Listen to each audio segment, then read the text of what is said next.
On this episode of the Houndsman XP podcast, we're going to Sparta, Kentucky. I tracked down Doug, Bub Blackwell, and I sat down in their home and with Jane and Austin and Bub, and we talked just a good conversation about hunting, coon dogs, what they do to keep their family together. If you follow them on social media, if you know that family at all, they are the hardest hunting family that I've ever seen. Bub can't recall the last night that he has missed. You know, I tried to nail him down on it. He wouldn't tell me, but it's been a while. And Jane and Austin are no slackers either. They make this fat boy feel real guilty. I've known Bub for a long time. I've drawn him in competition hunts around the area here. And it was a pleasure to be able to sit down and meet his wife, Jane, and Austin. I think you're really going to like it. Hang in there. We're going to let the Blackwells show you how to hunt a dog. So let's get the tailgate down, and it's time to dump the box. We're down here in Sparta, Kentucky for this one because I'm meeting with some people that have got this whole breeding program for French Bulldogs figured out. I'm with Bub Blackwell and his family, and I had to throw out the French Bulldog deal because when you guys started posting that, I was just like, you guys have made a character out of that. What's that dog's name? Brutus. Brutus. You guys have made a character out of him. Yeah. Yep. So, Bub, I had to call you, and you guys aren't going to sit here and be shy on me and stuff. I won't be able to use it if you guys are going to be shy and don't talk. It's okay to laugh. It's okay to cut up and have a good time. That's why I want to talk to you, because you guys make hunting fun. You guys do it together as a family. Been doing it a long time, and I don't know anybody that hunts as hard as you and your family, Bub. How many nights a week you guys hunt? I hunt every night of the week. Every night of the week? Every night of the week. Austin, how many nights a week you hunt? 3 or 4. Jane, how many nights? Almost every night with him. Yeah. Do you go out early and then he goes out later, or what's the deal? He usually drops me off around 12 or 1. And then you get up and go to work? Mm-hmm. Yes. And then you do it again the next evening? Yep. You people are wearing me out. But that's, we talk a lot about coon hunting and hounds and what makes hounds great. And I want to talk to you eventually in this podcast about, Bub, you've had your hands, y'all have all had your hands on some really nice hounds that have come right from what y'all have done. And I think we're going to talk about how you find those hounds, how you get them right, how you keep them right, and then we'll also talk about all the nice hounds you sent out of here that people have blown up and they can't and just didn't go where they needed to go, and maybe solve some problems there and figure that part out too. But Bub, give me some background on yourself. I know you came from a coon hunting family. Yeah, my dad, he coon hunts. My papa coon hunted. He started out, him and his brothers and dad, they possum hunted growing up in eastern Kentucky. They didn't have lights bright enough to be able to find a coon if they did tree one. Yeah. But they hunted for food. Do you think did they hunt possums because they didn't have the equipment, or was it because the coon population was scarce down that way? The coon population, it's scarce. It's still that way. Yeah. There's still very few down there. He's from a little small town called Everett, Kentucky, in Harlan County. Yep. And then we moved. How old is your grandpa? He died. He was born in 1942. He was born in 42? Yeah. He died in 99. So probably, sorry to hear that. Didn't know that. But probably about the time he was hunting was right in that big decline area, 1950s, when everything was actually starting to pick back up. But I know from talking to a lot of houndsmen from that time, there just weren't any coons down in that country at all. No, I still go down that way a good bit, down around London, Manchester, stuff like that, and hunt with some friends. And there's still not no coons down there to amount to nothing. And just like my papa, until I was, 15, we moved up here because of the better hunting. And then every weekend we would drive up here to hunt. You know, if you'd have moved like 10 miles more north, you'd got into real good hunting. Yeah. I threaten to move to flat country all the time. Yeah. Especially now that we run hunts all the time like we do. You'll go somewhere, spend a week there hunting. You hunt big flat woods, plenty of coons, everything. You come home all fat and lazy, don't you? Yeah, then you come back home here to these hills and you think, man, what are we doing wrong? But you know where I live, and Yeah. and you know it's not flat there. Now you can get into flat country pretty quick from the house, but there's a different way to hunt these hills. Like all my stuff in Kentucky when I hunted over here and stuff, I'd come across the dam there and try to hunt over here, and I just never could figure out those good spots to go. And then I'd come over here to hunt and draw one of you out, and we'd go hunt some great stuff. yeah. Yeah, the biggest thing is just, I guess, hunting it enough to have it figured out where the coons are, how to hunt it better. And most people, they'll turn out a ridge and dogs get down in a holler. Well, they might get a couple hollers over and they walk up, down, the ridge, down a ridge, out a ridge, down a holler, and just over again, instead of just getting in the holler, following it down to the next holler that cuts back up, and it keeps you from, you might walk a longer distance, but instead of going up and down, you're just walking a flat creek. Yeah. And then the only time typically you got to walk uphill is when you get to the dogs. You might have to walk up a little bit, or coming back to the truck, you got to walk back up out of the holler. Have you ever noticed, it seems like if you strike a coon in the bottom, they're going to go to the top. If you strike them at the top, they're going to go to the bottom. Almost every time. And then you always want to get back to the top. I don't know. It's just they never cooperate. No. It's like that one last drop. Oh yeah. Yeah. Well, James, I'm sorry, Doug. Bub, let's get back to you. I keep calling you Doug because you go by Doug Bub Blackwell. Your dad goes by Doug. You go by Bub. I've already heard you call Austin Bubba. Yeah. This is confusing. Well, if I call him Austin, he's usually in trouble. Yeah. So I'll call him Bubba. That way, if I say Austin, he knows he gets it in gear then. He gets it in gear. Well, okay, so we got to your grandpa, Eastern Kentucky. Then you came up this way, and then where'd it go from there? We come up here every weekend to hunt, and my dad would always say if we ever got a chance to move up here, we would move. On my 15th birthday, we was moving.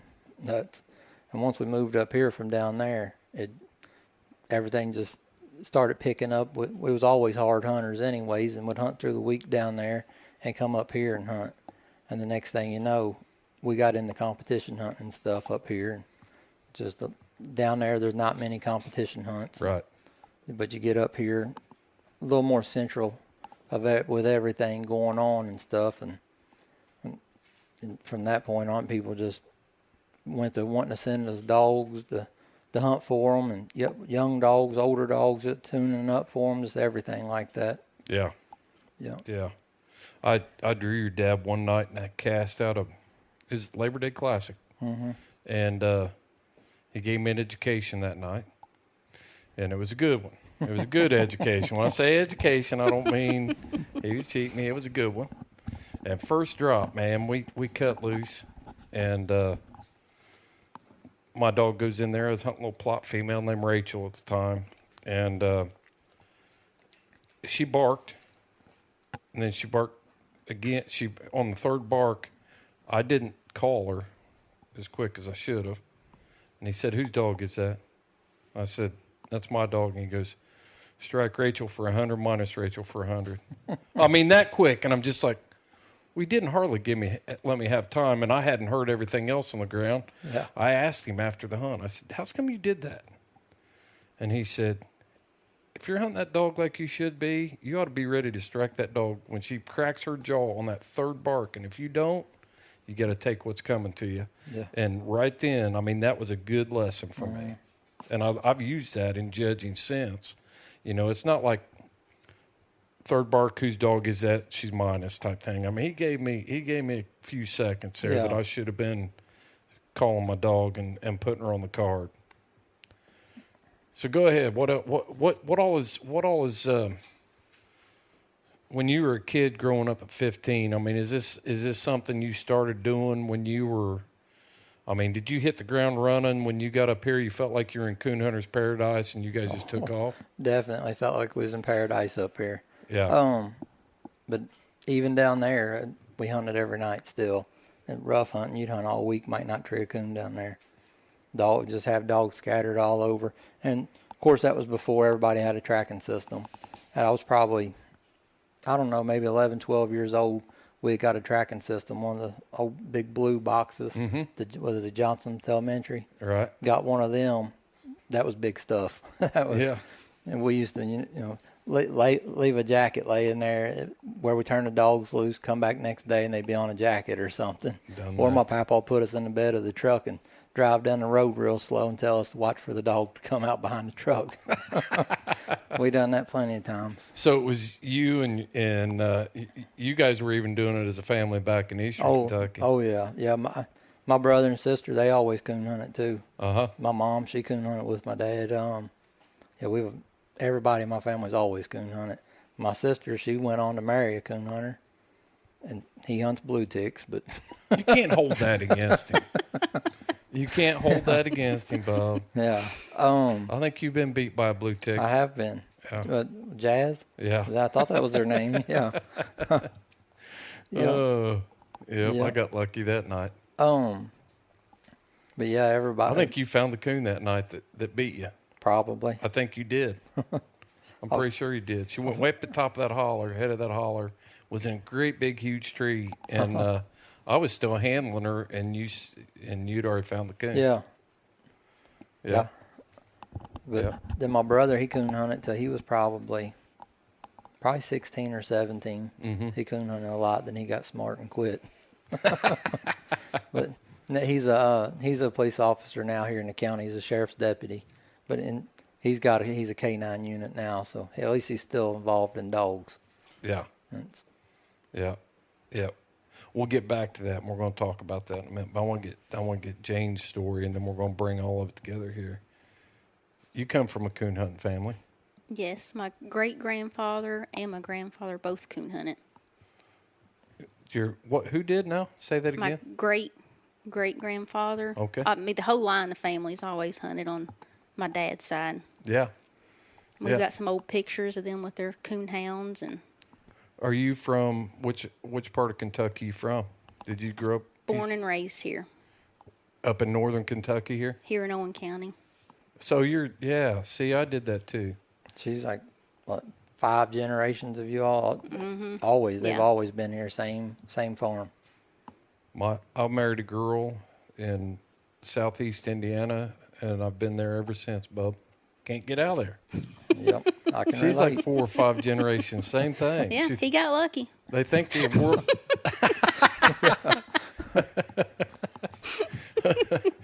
I think y'all think the world ends at the county line sometimes. I don't know what it is. I really did.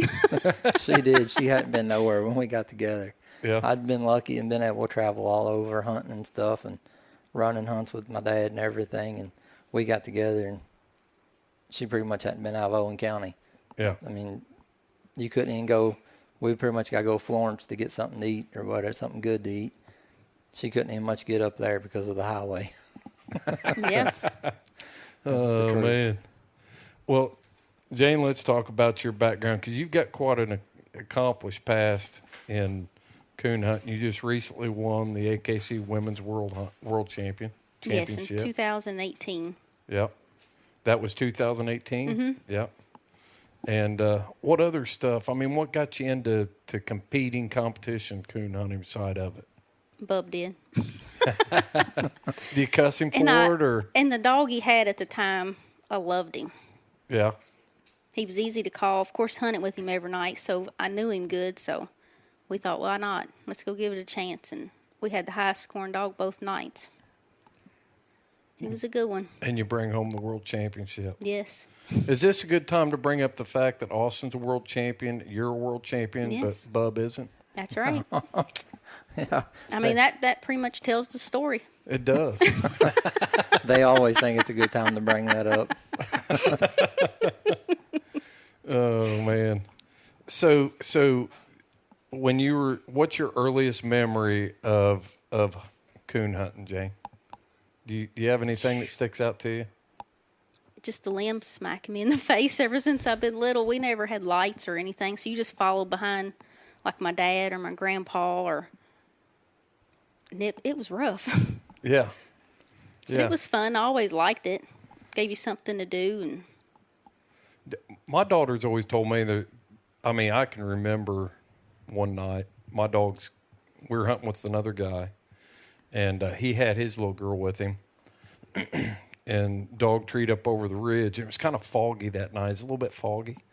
And I was up in there, I was shining a tree, and I see a light coming up over the hill. And I'm thinking, well, Gary's bringing those girls up. Mm-hmm. Gary didn't bring the girls up. Cora came up by herself. She's like, dogs are treed, I'm going. And I mean, she was small. She was probably, 8 years old when, for a little kid like that to walk 300 yards through the woods at night by herself. I mean, she had some sand to her. Were you that kind of coon hunting girl? yeah. Yeah. I would go, and sometimes my brother would go, my dad, and we'd have people come up from eastern Kentucky to hunt with us and stuff just because their hunting wasn't very good either. So we lived on a big farm. And there used to be some people, some folks up here that had a camp that they came up from eastern Kentucky, and they come up and coon hunt at the beginning of your all season. Was that, do you know who that was? Or is that down in Carroll County? Or There's several people that still come around here and do that camps like that and hunts. And around Owen County, Henry County, both. Mm-hmm. They'll camp like that and spend a weekend or maybe 3 or 4 nights around here and just hunt. Seems like it was up Eagle Creek. When you come up Eagle Creek there, it was up on the right-hand side on the side of the hill. They had some kennels set up. And somebody told me that some folks from eastern Kentucky would come up here at the beginning of your coon season and camp for a few days. Yeah. To enjoy some of this easy hunting up here. Yeah. yeah. Yeah. That's The easy hunting that make most people faint, pass out, and have a stroke. Yeah. That's So as far as hunting goes, Jane, and maybe we'll talk about this part of it real quick. Let's get Austin's story first. Austin's been dying to talk over here. He's got Austin. You're ready to go, aren't you, buddy? Oh yeah, All right. always. Do you really like hunting, or you just go because they make you go? I always go. I go without them all the time. Do you? Yeah, You jump in the Ranger and Yep. head down the road? up the road all the time hunting. Yeah. Deer hunt by myself, coon hunt by myself, everything. So are there nights when mom and dad might be hunting one dog and you're hunting another dog here by Yeah. yourself? Yeah, all the time. Yeah. What motivates you to do that? What do you think? Just get out of the house, get out there, and just put some work in on them. Yeah. Gotta win another world hunt before he wins one. Oh, man, he's talking smack yeah. now. Yeah. That's a good one. Have you got buddies that go with you, or you go by yourself? I go by myself. Do you have buddies your age that coon hunt? Not really. One used to, but he don't hunt no more. So let's go with myself. How old are you now, Austin? 14. 14 years old. And you hunt by yourself Yep. a few nights a week. Yeah. Yep. And he's hunted by himself like that for a while now.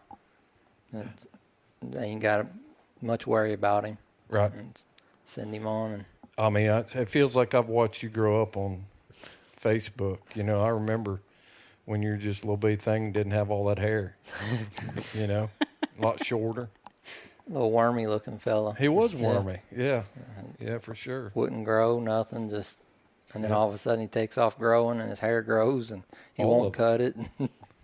Yep. I had a mullet when I was like 3. Yeah, you had to bring it back. You had to bring the mullet back. So you do it just to get out of the house, but obviously there's got to be something more to it than that. He likes to win. He likes to win and he likes money. He's like his mama. Yes. He likes money. Yes. I like bragging rights and I like money. Yeah. He likes giving me a hard time. That's what he likes. I can understand that. I can understand that. Is it just a deal, Austin, where you know that if you don't go out and put in the time? I know I can't beat him then. Yeah. And I don't like to lose. Yeah. That's what it comes down to usually. What world championship did you win, Austin? ACHA Little World, and then I got second in the youth PKC World. Mm-hmm. And then I got top 16 in the nationals this year, the first one, and then I won the PKC or the UKC state hunt. Kentucky State Hunt. Yep. Kentucky State Hunt. Yeah, if you look around this room, there's trophies, there's pictures on the wall. You can scroll through any of the Facebook posts and see what you guys have accomplished and things like that. So, there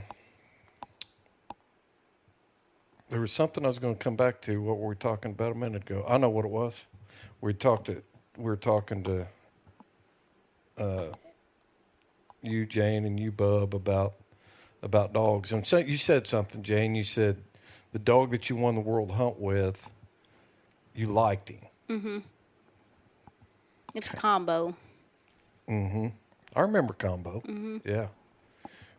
You liked him. I remember seeing pictures of that dog in the house. Oh, yeah. He was always in the house and stuff like that. What is the difference, you think? Most men don't really have to. We can tolerate a lot of stuff out of dogs without liking them and still take them and hunt them if they can win. But I've seen it in my daughter. I've seen it in my wife. If they like a dog, if they like the dog, is that just a different energy, you think, between men and women? I feel like they're like people. Either you like their personality or you don't. And I like them. How much? Okay, so let me ask you this: How much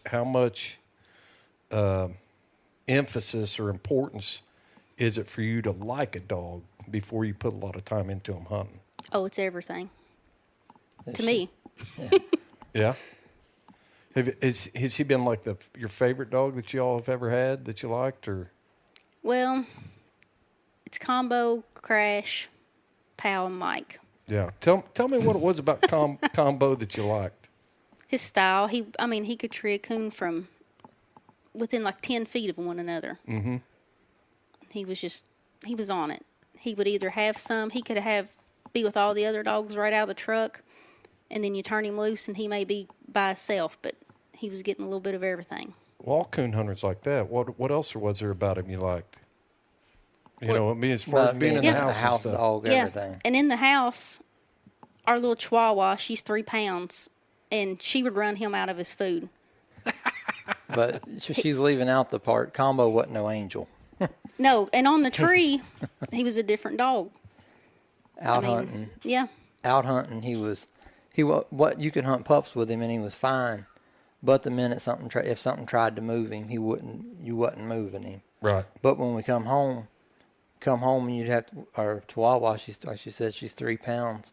We would have to put her in the bathroom just so he could eat his food, because she would run him away from his food. She wouldn't eat it, but she wouldn't let him eat it. She would take his bed from him. She would take his food from him, everything.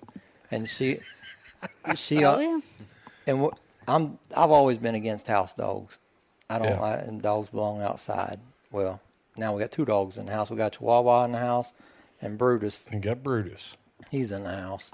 And but I was running for a truck ticket in December. And of course, toward the end of the month, the weather was getting bad, and he was starting to get pretty wrung out looking, and just looking rough from running constantly and being on the road every night. I come home one day, and she had put him in.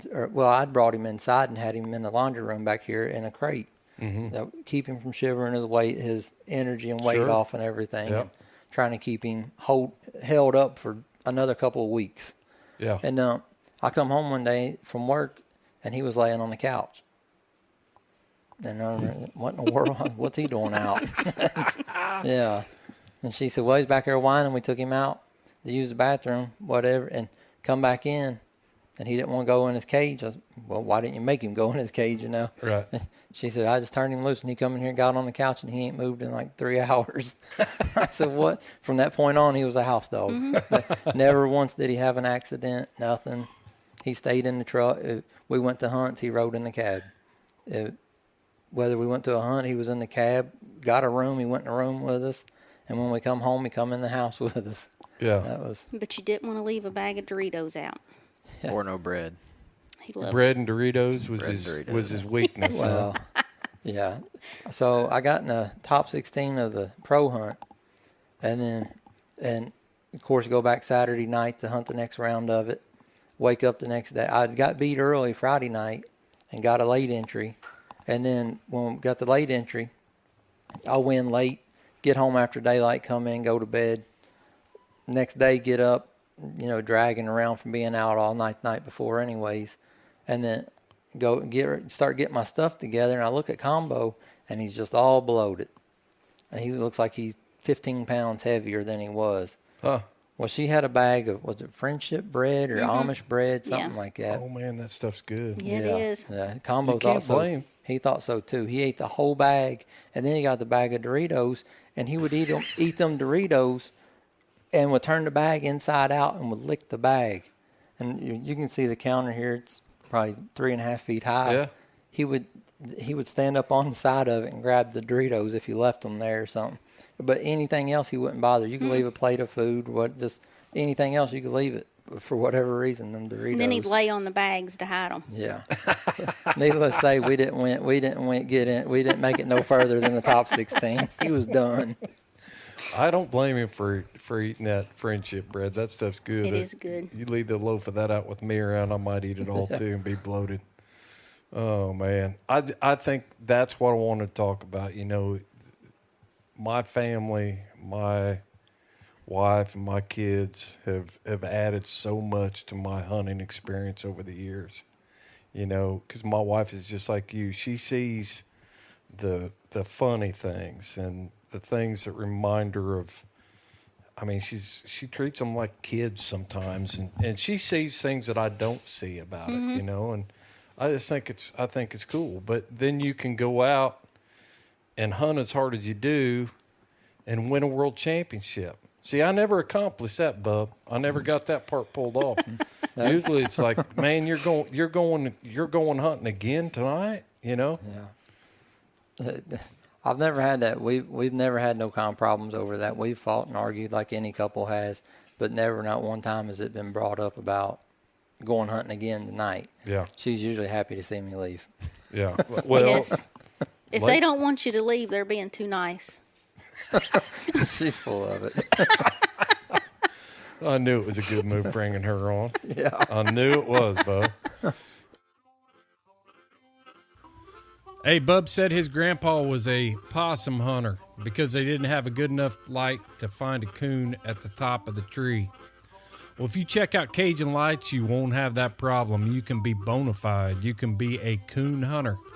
Everything from their small light, their bayou, all the way up to the Rougarou. Cajun Lights has a light that's going to meet your needs. Whether you're a pleasure hunter, you're a bear hunter that just needs a small light to look for tracks, or you're going all out and you are a high dollar competition coon hunter, Cajun can hook you up. Check them out at CajunLights.com and tell LW that you heard about him on the Houndsman XP podcast. Yeah, my wife is getting to the point, it's like, I think you need to go hunting again. Yeah. You need to go hunting. I'm tired of seeing. Just got to turn up the attitude a little more, and she'll be rushing you out the door. That's right. That's right. So how? I mean, you talk about problems that married couples have, just like everybody else, but why do you think the hunting's never been an issue? And then to bring Austin along, being a hunting beast like he is. Obviously, I'm just a beast at everything. Yeah. He's full of it, and everything's what he is. Right. It's not just his hair that's big; his head is. Yeah. Well, those headphones wouldn't hardly fit on him. I I know they're still He's sliding got them all off. stretched out. That's great. I'm gonna have to replace those. He'll pay for it. But what do you think? Why do you think that is? Why do you think that's not been a problem? You guys have been able to hunt together like you do. Have you ever thought about it? Not really, I don't guess. It's because Maybe we you all don't want like to. Maybe you dogs don't and want we to. all like to hunt. Yeah. Yeah. At least we got that in common. Probably ought to move on. If we start dissecting this thing, I might ruin the whole harmony of the family. Yeah. Yeah. Better get off this subject. And pretty much all day long, we're all going different directions on everything, just like everybody is, I guess. And Everybody's got something going on, but always we've been together 17 years, and ever since we've been together, it goes without saying, at dark we're leaving. Yeah. and coons, just yourself, coons might be moving late, and sometimes they're moving earlier, but still at dark we're leaving. Yeah. Sometimes she'll hunt for a while. I'll get a new dog. Well, I shouldn't say they'll both hunt with me for a while with a new dog and have bad hunt after bad hunt. And you're scratching your head trying to get this dog figured out. Or maybe it's a young dog just coming on good and he's in a slump. Mm-hmm. And they're getting out early with me to midnight. Well, what we call early, midnight, 1 o'clock in the morning. And coons ain't cooperating, and pups kind of ain't got his head on straight yet. They'll go night after night after night with me with a young dog looking bad. And I'm the only one seeing, he does one good job throughout the whole night. Mm-hmm. And I'm the only one that's seen it. But they know, whenever I tell them about it the next day, to me it seems like it kind of motivates them to go more, wanting to go, for them to be able to see it too. And the next thing you know, you look around, he's getting pretty consistent at looking good earlier in the night or whatever it is. It might be triggering it. And then once we get him doing good, Austin seems like he wants to kind of take over from there. And he wants to take them by himself and this, that, or the other. Plus, he likes killing coons. I've always said I don't work for free, and I don't expect the dog to. Right. That's their pay a lot of times. So I get a young dog and they start needing coons. I'll put Austin behind them. Mm-hmm. That way, and I can work on something. I can kind of get out there, more of a headache, I guess, and instead of trying to burn him out on it with a headache every night. Yeah. And the dogs need a change too sometimes, where he's disciplining them all the time. Yep. Sometimes they need to see me and Austin for a little while. Yeah. That's an interesting fact. That's what I was going to talk to you about too. As hard as y'all hunt here, we always hear about these dogs that you overhunt them or you burn them out or they hit a wall or whatever we want to call it. That's an interesting thing. So how do you take care of that? Because have you seen that? Oh, I've seen it more. I couldn't tell you how many times I've seen it. You go getting on a dog time after time. You get them rattled up, get their wires crossed. Mm-hmm. And then she comes along. Every time, everything this dog's done for who knows how long has been wrong. Mm-hmm. And the next thing you know, you look over and she's petting the dog. I might gripe at her or something. Hey, don't be messing with him. He ain't done nothing right. Don't pet him till he does something right. And I've kind of always been that way. Well, she's over there petting on the dog. It's standing up on her. I ain't letting no dog stand up on me. Well, next thing, she's out there sitting Indian style in the yard petting on it. Mm-hmm. Or at a tree, she's petting on it and carrying on with it. And next thing you know, the dog's got it worked out. It seems like just a good balance there. And then once I start realizing that, it's like, hey, I need to back off a little bit. I'm in this dog's head too much, and give it a little bit of slack. My dad's always said something, and for years, of course, it didn't make sense to me. But as I've gotten older and seen it more and more, and seen it more with her and Austin, working on young dogs, petting on them and stuff, less is more a lot of times. What do you mean by that? Just overtraining. Me, if I've got a dog and I'm liking that dog, or if I've got a dog and I'm not liking that dog, it's got a rough way to go. Mm-hmm. Because How many times do you think you've overhunted a dog? You pushed it. I couldn't You begin pushed to. it too far. Yeah, I've ruined plenty. Mm-hmm. But it just seems like every time you hear, somebody, Facebook's such a wonderful place. Yeah. Somebody come on there and ask a question about a dog, and you see these guys that come on and say, hunt them through it. Just keep on grinding. They'll come out of it. And before you know it, somebody's saying, well, by God, if I can't hunt a dog 120 nights straight and he can't do his job, I wouldn't hunt him type stuff. Is that real? I don't feel like it is. And my thing is, a lot of people, you said 120 nights straight. You take somebody that hunts 120 nights straight. There's different types of hunting 120 nights straight. If you get one of these hollers around here and you recut that dog till 5, 6 o'clock in the morning, and you come out miles away. Is that what you're talking about, 120 nights straight? Or are you talking about going down here, making a drop, tree a coon, do whatever, load him up, pull down the road, make another drop, you're home by 11 o'clock? Mm-hmm. My opinion, a lot of dogs can handle that type of hunting without getting in their head, messing them up. And they don't, and to me, this is just my own opinion on it, and those dogs don't seem to ever get any better. Mm-hmm. They're good at treeing that hot coon. But when it comes to getting in there, finding a coon, and I've always said, anything can tree that coon out of the truck. And I feel like that. We've had feist. We've got feist, cur dogs, everything. We've always kept a mud around that can tree anything. But, and like I always said, I said, hell, you go down there and get whatever that dog's name is at the time, he can tree that coon. That coon don't mean nothing. I want one that can tree the second one on the recut, or the third one. Getting these hollers recutting, and when you're miles from a truck or a road or anything, and it's 3 or 4 o'clock in the morning, and then, but that back to what you said though about hunting 120 nights straight. You go to hunting a dog like that, and people saying they want a dog hunted 30 nights straight. I've not seen none that can hold up 30 nights straight, hunting, getting in these hollers and hunting, drop out, just constantly recutting. Yeah, let's define how many nights straight have you hunted right now? Oh, I wouldn't have a clue. When you can't remember the last night you missed a night? No, I wouldn't. So even if we get in late, 2 or 3 o'clock in the morning, he'll still go hunting. Yeah, if we go do something different or something or whatever we might do, I'll still go hunting. Well, you think it's been a year? It probably, Has it been long? It may not have been a year this time. I know in a year's time, typically I'll hunt. She loves the beach. We'll usually go to the beach for a week. But I don't know that, well. The one year we took Combo with us to the beach. I remember that year. Yeah. We usually pick up a dog on our way home or on our way there too. Yeah, by the time we get done at the beach, I'm pretty much always we're picking something up on the way home. What do you think? But where do you think you're at? You think you're 200 nights straight right now? I wouldn't have the slightest idea, honestly. That's just amazing to me, Bub. I mean, that's just blows my mind. And that's why I wanted to talk to you, because as hard as you hunt, and like you said, we already heard, it's not one dropping home. It's when it gets dark, get out of my way, I'm leaving, and I'll see you in the morning type stuff. Mm-hmm. And I rarely come in.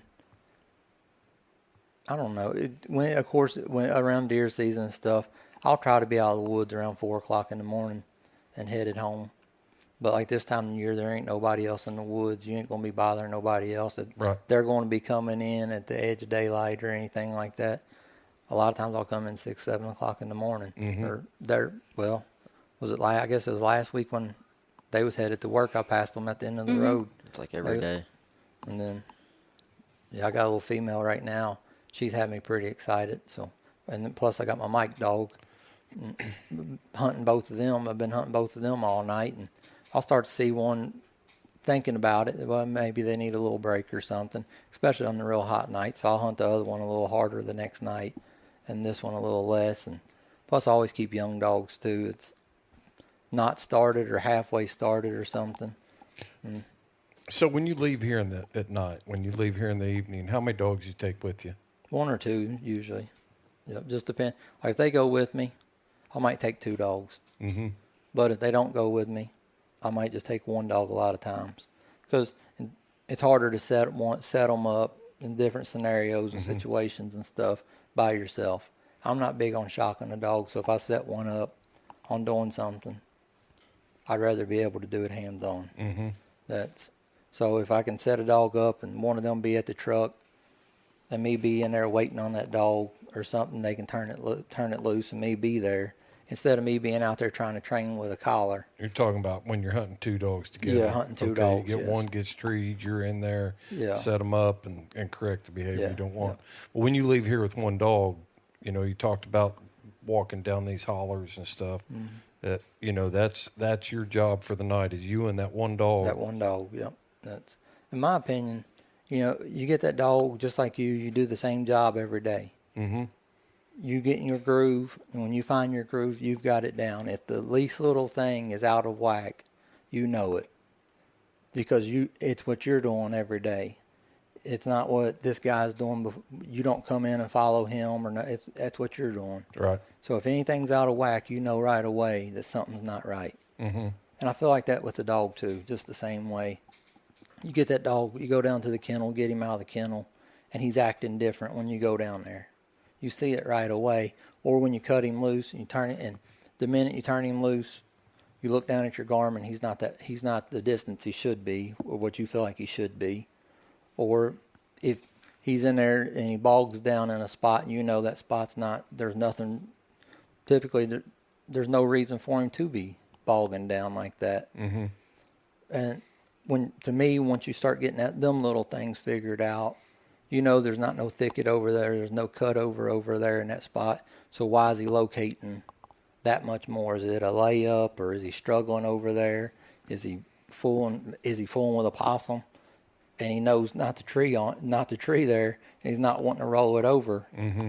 Just little stuff like that. And when you get out there in the middle of the night by yourself, just you and that dog, nothing else is on your mind, nothing else has got your attention. You're getting these hollers around here, you ain't got cell phone service. Your phone's in your pocket, you ain't thinking about it, nothing. All you're thinking about is that dog. Mm-hmm.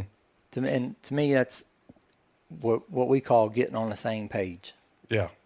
And when you start getting on the same page with them dogs, and you're seeing that dog looks good in this situation, and so you try to put him in that situation time after time again until he's got that down pat. Now let's move to the next thing. Yeah. And then you go to a spot that you hate hunting. It's a cutover, but hey, you got to hunt them in it. Yeah. So you go there, and next thing you know, you're hunting every cutover you can think of. Mm-hmm. Or they're struggling on water. So you go down here to Eagle Creek and hunt Eagle Creek every night and work them through that. When do you choose to? What do you have to see a young dog doing? You said you need to hunt a cutover because they need to hunt in it. What sort of things do you see that make you say, tonight I want to hunt a cutover? Really nothing. What makes you want to? Yeah. I'll gripe and carry on forever about having to or whatever. But I know at the same time, just like the Mike dog, we got down at the Youth Nationals on the earlier. Of course, it's flat country down there where they had it at, and we ain't got nothing flat. So he hadn't been hunting in no flat country, no standing water, nothing. He'd been hunting on Eagle Creek a lot, but it's not standing water.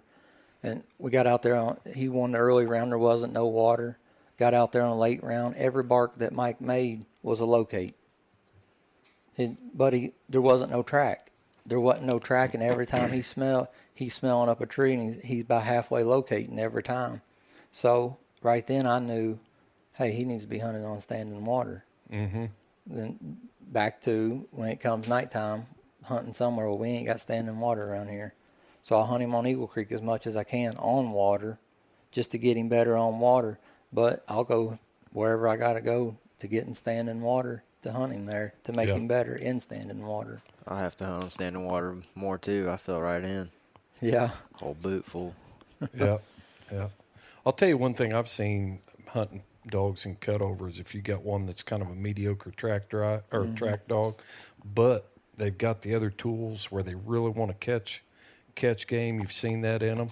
You start hunting them in cutovers, and they've got to work for it. Mm-hmm. Man, you take them back to the open woods and stuff. They look like they've got turbos on. That's a fact. That's like leaving here, and PKC, they're doing kind of like the zones this year. And yeah. Lancaster, Kentucky, they're having one of them this year. It's rough hunting down there. But to go to Salem, we take dogs from here and go to Salem. Man, it seems like they just operate that much better out there. Mm-hmm. It's flat, tons of coons, great hunting. Dogs can move good. There's edges for them to run, stuff like that. And at the same time, when you come from these hills and hollers, a dog can get in the woods and work a track and tree it. Mm-hmm. You take a lot of dogs from flat country and patch woods. They know them edges better, and that they can tree coons easier, better on them. Mm-hmm. And I just feel, and I love that. By all means, I love that. But at the same time, I like knowing too, that if he gets in the middle of that woods, he's not going to get bogged down. He's going to be able to work that track out of there and tree it. Yeah. But you take some dogs, like you're saying, about maybe a mediocre track dog, you get him in cut over, and he can't work that track out of there.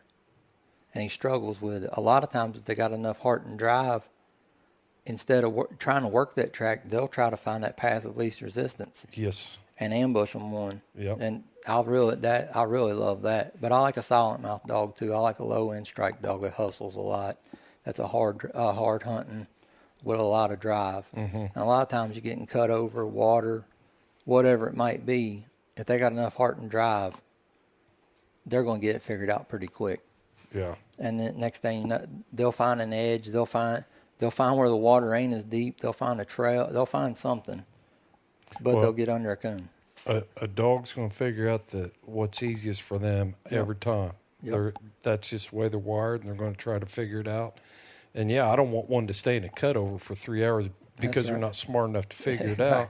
You know, so what I've always found is when you've seen that potential in that track dog. You know it's there, but they're not consistent at it, and they got that drive to get.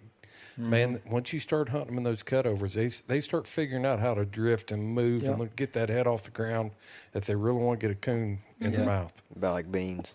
Yeah, the bean fields, that's a fact. That's my thing. A lot of times I'll cut a dog and give it a few minutes to get going. I'll get my stuff together at the truck, and I'll head that way. And that's why if that dog ever lets me catch up to it, it's slacking. Yeah. Because there's no reason a dog should ever let me catch up to it. Right. Once I cut it loose, and it's got to, heck, if I cut it loose and head that way right then, I shouldn't never catch up to that dog unless that dog gets treed.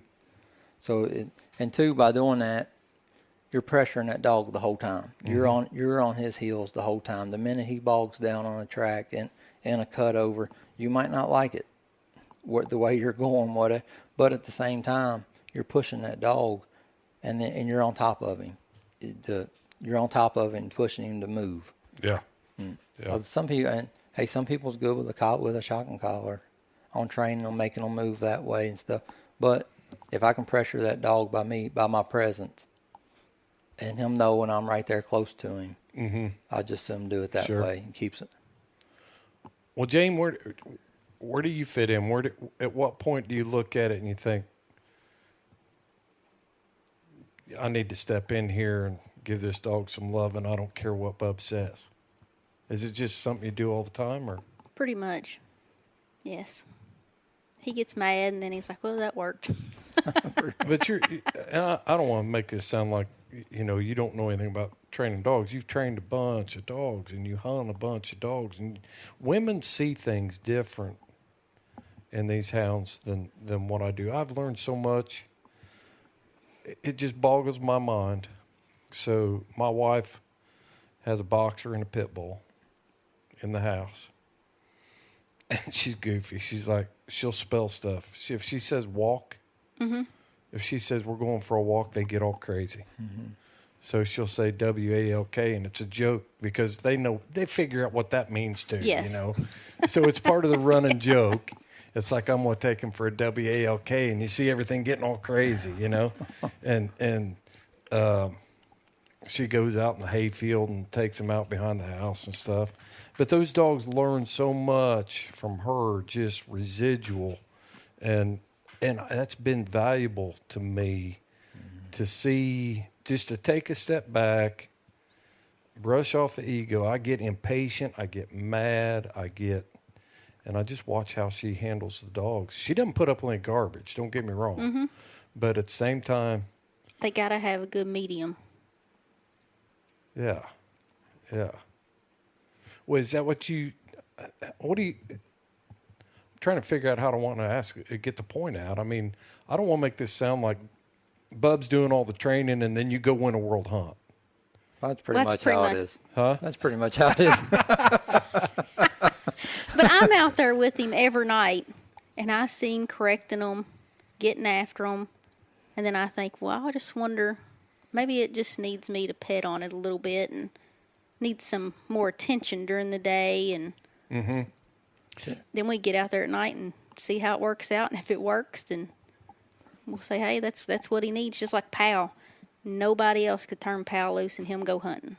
He'd turn around, jump in the truck with him. And that's why a lot of people, yes, weren't successful. I mean, he would go under the truck if anybody else and for the longest time, he wouldn't even go for me and Austin. But then he got to where he would go for any of the three of us. But you tried to turn him loose, he was going under the truck or back in the dog box. Really? And that's why a lot of people, well, nobody else was really successful with him. He had to feel the love. But you guys, I mean, you guys will be out hunting that much. You got to have those discussions where it's like, man, you know, Mike did this. He needs this. Mm-hmm. And you're involved in that part of it too. You guys talking about it and saying, hey, I think he needs to be set up. You know, I think you need to do this. Oh yeah, we go through it all. We try it all till we figure out what works. Yeah. Trying to go in at everything gradually, though, is the biggest thing. Mm-hmm. That way, if you see something's not working, it's a lot easier to back up. And you back up, you start over, the dog's not all messed up, stuff like that. And where if you just go in wide open, next thing you know, you got the dog all boogered up, and he's confused, everything else. I'm that much more aggravated then. And then it's just a mess. We've done that too. What works tonight may not work tomorrow. Or what works on this dog won't work on the next dog. There you go. Both of those things are exactly right. And we talk a lot about, I don't know if y'all listen to the podcast or not, but, you know, we do a lot of stuff on training, especially on Wednesdays. And what you said, Bub, about backing up. You know, a lot of times, I'm sure you've seen this, when people hit a problem, they try to change what they're doing instead of taking a step back and making sure they understand what you want, you know. It's just foundation type stuff. Mm-hmm. And so if you see a dog, you're putting them in a new situation and they're not operating, you don't need to change directions. You actually need to put it in reverse and go back a step and make sure that happens. Is that what you've seen too? Oh, yeah. Another thing, too, is them dogs will try you. They're so smart. Every time. Mm-hmm. That's one thing we say all the time. They will absolutely try to cheat you and self-reward. And oh, yeah. Yeah. And like tonight, you may whip the dog and him look really good, but you may only have to whip him once every 2 or 3 months. Yeah. The next dog you get, he may need it every night. Yeah. Or the next dog you get, he may just need petted up on the tree. I mean, everyone's different. Yeah. A lot of times me or him will whoop one, and then she goes and does it. He goes and cuts the dog loose, and he'll do the same thing that we just whooped him for. But he won't do it with me or him. Just do it for her. Yeah. Yeah. Yep. Let's talk about keeping dogs right, because as hard as you're hunting, you know, you're pushing yourself. But how many dogs you keep, and how many nights in a row will you hunt a dog? It really just depends on the dog I got at the time. If I've got a dog that don't require a whole lot of hunting, I'll keep an extra dog right then. Mm-hmm. But if I've got one that's requiring a lot of hunting, then I'll know I need to cut back on these other dogs, and focus on just this dog for now. But if I've got one, say Mike's he'll be a spring 3-year-old. But at the same time, even though he's a young dog, he don't require a lot of hunting. You ain't gotta keep him hunted down and keep him looking right. So I treat him like an old dog a lot of times when I find the time I hunt him. Yeah. But when I'm not hunting everything else, or if I just plan on going out having a good hunt, I don't feel like dealing with a headache tonight, I'll just take Mike. Right. I'll take him, go tree however many coons I want to, or maybe not tree that many coons, but I'll have a good hunt. No nonsense typically. I mean, still of course something's going to come up through the night, make you scratch your head a little bit, but compared to dealing with young dogs constantly, it's pretty simple. Just to go out, just go pleasure hunting that night. Yeah. But there really ain't no set number. I've got pups that run loose. I've got pups that's been running loose that I'll put up for a few. That I'm kind of letting them mature a little more for the time, and just then I've got might have a dog that needs hunted every night, or maybe I've got a couple dogs that don't need hunted every night that I can kind of just piddle with more so, and that's really what they're needing at the time. And then, and a lot of it comes back to, like Austin and Jane, well, if it's getting dark at 10 o'clock at night, they're not able to hunt near as much, and especially if school's in. Mm-hmm. School's in, he's got to be up for school. She's got to be up for work. So I'll watch it during them times and cut back on. And then I'll try not to have as much of a headache of a dog at that time, too. And like with her, if it's getting dark at 7 o'clock, well, she can get out and hunt to midnight. Mm-hmm. And then he can, if it's getting dark at 7 o'clock, and I can send him with a dog, hey, or you and your mom, a lot of times, say, hey, you and your mom take this dog. I might just need the dog, just keep him in shape. Yeah. Or keep him away from me. Maybe I've got him a little boogered up with me. You two take him and hunt him. That way me and him ain't even got to deal with each other. That's interesting. So when you see one, what makes you want to take a break from a dog? Or is there something that you see? How do you determine that? When either you got to give them a break or you got to put them on Jane's program for a while? Just if you're working on something, going through an issue with a dog, whatever it might be, maybe he's missing. He's missing his coons. Maybe he ain't had big ears, but for some odd reason, he's got to where he's wanting to cover dogs. And you've just set him up, and you're whatever it is that you're constantly working on. And you see the problem might be getting a little bit better, but you see something else is getting worse. Mm-hmm. Maybe he's missing coons, and then now he's back to having them. But where you've worked on him, now as you're getting close to the tree, you've got him leaving the coon because you're in his head. He's worried about the consequences.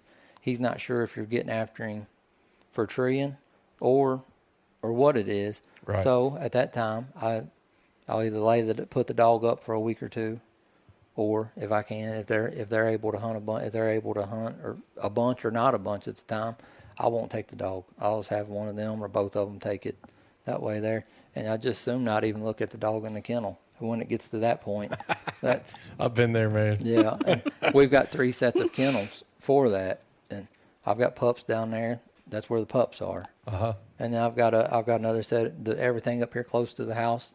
That's what I'm focused on at the time. And when I get in a dog's head like that or get them messed up somewhat, I'll put them down there, and then they'll feed them, water them. They deal with them. And then that way there, the dog kind of just forget about me, and I can forget about the dog. That's as much so. But yeah, you look around in a couple of weeks, hey, he's back to staying treed. If that was his issue, whatever it might be, he's back to staying treed. They've done give him, petting on him, knocking some coons out to him, just whatever it is. Right. They've got him lined back out. Made it fun. Do you guys think it's like making it fun for him again? Mm-hmm. Yeah, You think that's what you think it is? Mm-hmm. Definitely. We always say that about making it fun for him. And just like with Austin, making it fun for him. Instead of sending him out there with the same with a headache young dog that I've got messed up or that's only getting treed once every couple of nights or something other like that, or maybe he's getting treed way too much, whatever it might be. But it's like, if he wants to hunt something like that for a couple of nights, take it. That's fine. But at the same time, I'm not going to pressure him to hunt something like that and get him burned out. Heck with it, I ain't wanting to go hunting. There you go. So, and that's why I try to keep a good dog around too, as much so as for them and for myself to keep me from going insane dealing with headaches constantly. Because, which she'll tell you, both of them will tell you, I go out and have, about not bringing work home with you and stuff. That's what we live. We live these dogs, and you get out there and you have a bad hunt. Hey, if I have a good hunt all day, when I go to bed thinking about them. And when I wake up, that's what I'm thinking about. And that's all I'll talk all day. Whether I'm talking dogs to them or Dad or my buddy Eric Bolin or John, right. Anybody, it's dogs. Yeah. Well, didn't you sell Combo? Yeah, I sold him. I sold him to Bob Noble in Oklahoma. And then you bought him back, didn't you? I bought him back. Yeah, I thought so. 5-6 weeks later. Mm-hmm. Yeah, I sold Combo once. Is that because of you? Oh, don't let him lie. It was him, too. He didn't pretty much speak for those 5-6 weeks. Did you miss Combo? I did. Yeah. I was still working at the time though when I sold him, and I still hunt. I didn't hunt the daylight then, but I still hunted way too hard, and but I got a chance to buy him back and bought him back, and of course I was going through it with young dogs, trying to find the right young dog that I liked, and I couldn't find it. I had a female here at the time. She was treeing coons. I had her money won on her for the super stakes, all that good stuff, and to come up to be able to get combo back, man, I just thought I was liking her. Yeah. Yeah. Yeah. We drove to Oklahoma, got him, and come straight home. It was 12 hours out there. 12 hours out there, come straight back home. And on the way home, I told them, I said, I told her, I said, get on ProHound and see if there's a hunt around tonight. And she said, seriously? And I said, yeah. They had a 250 at it. And I went over there and got in the Final Four with him. No kidding. Yeah. The night that you hauled him 12 hours back from Oklahoma, where was the hunt at? Over at Cross It was Plains? at Cross Plains. Yeah. Yeah. Yeah, it was a 250 at it. Yeah. Yeah, it tickled me to death there to bring him straight home and get in with him. Yeah, and really picked up where we left off. Oh, yeah. Well, we ended up finishing second in the state race that year, in the PKC state race. Yeah. And he was gone for 5 weeks. And yeah, that year, just between all the hunts combined and stuff, not just PKC, but we ended up winning 19,000 with him that year. 19,000, nine new lights. I think so, yeah. 9 new lights, a new dog box. We won all kinds of this stuff with him that year. Yeah. Yeah. Yeah, he was on a roll for sure. Yeah. He was on a roll. Yeah.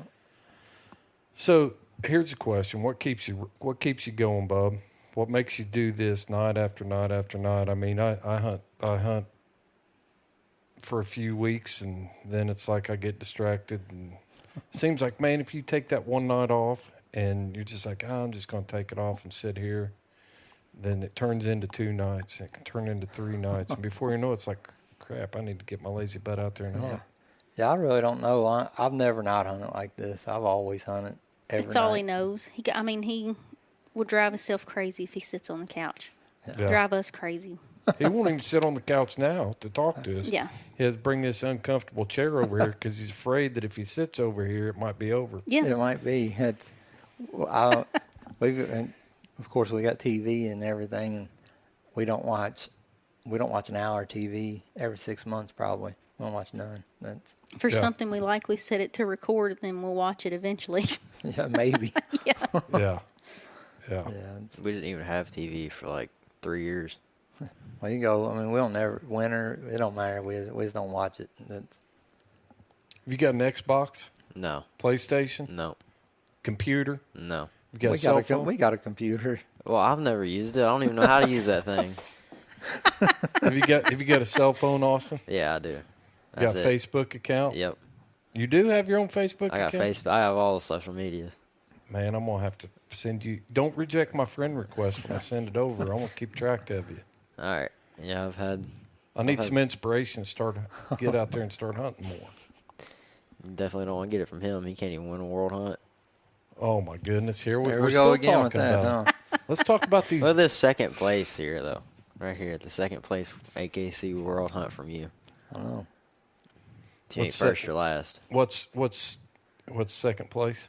Last. Yeah, first place loser, right? That's right. That's Yeah. it. Yep. With combo. Old combo Yeah. right there. Yep. Yeah. Well, let's talk about these deer on the wall before I get out of here. Here's a bunch. How many bucks are on the wall here? 1, 2, 3, 4, 5, 6. I got 2 in my room and then 1 in the taxidermy. And all of them, but the big in there is mine. That big one, who's that? Mom's. That's James. He's first place loser in the deer. You're right. That buck right there. Have you ever had him score? No, we have 18. It was 18 scorable points, they said. And they green scored. The taxidermist said the green scored him. And a 192. Yeah. 190. Yes, 190 something. 100. I knew that was going to be a 190. Yeah. That thing is a beast. You've never shot anything like that, Austin? Not yet. Oh, I'll be darned. He kills a good buck every year, Yeah. though. Yeah, he It's- does. He does. You turkey hunt too, don't you? Yeah, I got a turkey in the taxidermy shop right now too. Yeah. This was his first year turkey hunting. Him and Levi Stevenson, they're big buddies, and Levi took him this year. And They killed one the first morning, didn't you? Yeah. Yep. Yeah, he went turkey hunting. He went turkey hunting and was back home. And I didn't even know he went turkey hunting by the time I got up. He was already back home, back in bed. You shoot it from the road going out here or what? No, Looks like a remember, good spot. he used to be a game warden. Watch what you say. You can't just say anything. It's broad daylight. What's roosting again? See, that's what you call a leading question. See, Yeah. I'll spend an hour buttering you up here. Now I was trying to get the big confession. Where'd these deer come from? I was at the World Hunt. My brother, he went to the police academy. He's a sheriff's deputy here in town. But anyways, the first day back from the World Hunt, we went squirrel hunting. We got a squirrel dog down here. We went squirrel hunting that day. And sure enough, the guy comes down there complaining. It's deer season, everything and stuff. So he comes down there complaining. Well, my brother's first day on the job. First call he got was on me and Austin. He's like, I don't know why it didn't cross my mind that it was you all. Yeah, the guy gave a description. He said a fat guy with a big beard and a red-headed kid. And my brother didn't think nothing about it being us. He said he ran the tags and Yeah. He said, "Oh, where are you at?" I told him. I said, well, he asked. He said, "Hey, was you hunting down here?" And I said, "Well, hang on one second." I said, "Are you asking me as my brother, or are you asking me as a cop?" He said, "Well, I don't really know." I said, "Well, that depends on my answer." But Oh man. Well, I'll tell you what. I really appreciate y'all taking time to sit down and talk to me. And yeah, we appreciate you coming. I've wanted to tell this story for a while. I've asked some people, and they're like, "Oh, you never get Bub to do it. You never get him to do it." yeah. I said, "I don't know." So I'm not gonna lie. I've been kind of buttering you up for a while, That's great. liking the right posts on Facebook Yeah, and stuff, yeah. and making the right comments, That's great. trying to get your guard down. Yeah. Yeah. No, I appreciate it. And No, we appreciate the. anything you want to add, Austin, before we sign off? If we ever get in any trouble with the game wardens, I hope you get us out. I can't do it, man. It's got to be in Indiana. Yeah, I can't do it there either. I'm done. I don't miss it at all. I bet They all chase me now. You was telling that story earlier about your daughter coming up the hill like 300 yards towards you, about the light coming towards you. I was thinking then, I thought, well, at least you didn't have to worry about it being the game warden. Yeah. It's- I don't know. I got we need to do a podcast sometime and tell some game warden stories. yeah. Yeah. Bub's got a couple. Yeah. Yeah. Yeah. We ain't going to tell those. We're going to let him tell his. Yeah. We'll share some of those game warden stories another time. Yeah. All right. Well, hey, like I said, I appreciate it, and we're going to shut her down and look for Bub on Facebook and keep track of him, man. We didn't even scratch the surface on the number of dogs you've had and some of the stuff you've done. I mean, you got PKC Reserve World Championship plaque up here, and I mean, you've just been in it for a long time, Bub. And I just wanted to pick your brain and have the conversation, and what a great family you got. I sure and, appreciate it. Yep. Well, hey, I'm going to shut her down and just leave you with this. You follow your hounds, and I'll follow mine.